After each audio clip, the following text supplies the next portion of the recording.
public asked us to offer additional context to help make potentially misleading information more apparent. We did exactly that, applying labels to over 300,000 tweets. I think it may be appropriate for there to be clear rules around that. This research is just coming out. We know that there were some messages targeting the Rio Grande Valley area of Texas about Donald Trump says he's going to reinstate DACA, right, Deferred Action for Childhood Arrivals. There's some evidence that there was some targeted Spanish language information that was sent that way. We still need to follow up on that, see if that's true and what's been happening.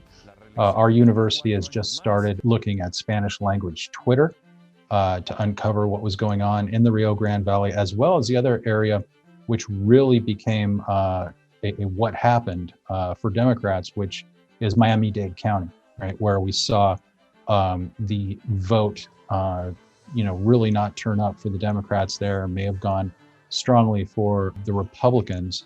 We don't have the data on this yet, but there is some speculation that the discussion of communism and socialism and social democrats within the Democratic Party had some resonance with, the Cuban population and others down in Miami-Dade. So we're looking to investigate that right now. The types of techniques that the Russians had used, particularly in 2016, were not likely to work on voters this time around, particularly because the Democrats were pretty well united behind Joe Biden, at least to get rid of Donald Trump. Voters are not fools, but we are human beings, and we are trapped in this embodied mind that we have that does tend to prefer to substantiate what we already believe rather than to engage in the hard work of critical thinking and perhaps, dare I say, changing our mind. It takes a lot more engagement, and it's going to take a lot more